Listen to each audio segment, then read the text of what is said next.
Hi అందరికీ ఎలా ఉన్నారు? నేనైతే చాలా బాగున్నానండి. మీరు ఎలా ఉన్నారు? కామెంట్ సెక్షన్లో కామెంట్ చేయండి. అలాగే నేను వరలక్ష్మి వ్రతం అయితే ఈ విధంగా చేసుకున్నానండి.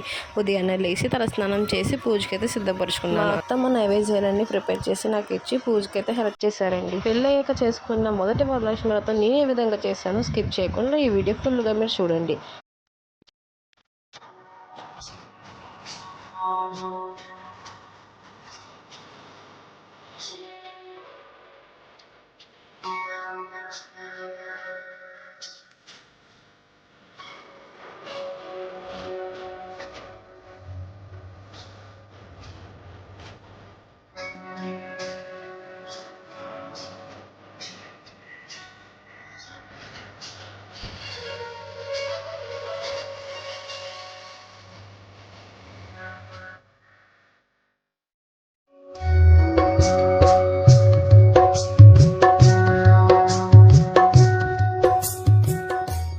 మా ఇంట్లో వ్రతం అయ్యాక నేనైతే కొవ్వూరు వెళ్ళానండి. ఎందుకు అనుకుంటున్నారా? మా రమ్య వాళ్ళ ఇంటికి నన్నైతే తాంబూలానికి అయితే ఇన్వైట్ చేసింది. సో వెళ్ళి మా బుడ్డిగడతో అయితే సూపర్గా ఆడుకున్నానండి.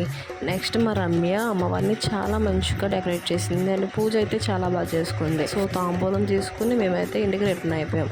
నెక్స్ట్ డే మార్నింగ్ నేను లేచి ఉదయాన్నే పూజ చేసుకుని అమ్మవారిని పీట అయితే కదిలించానండి. నా వీడియో నచ్చినట్లయితే ప్లీజ్ లైక్ చేయండి, షేర్ చేయండి, మర్చిపోకండి సబ్స్క్రైబ్ చేయండి. Thank you for watching. Bye.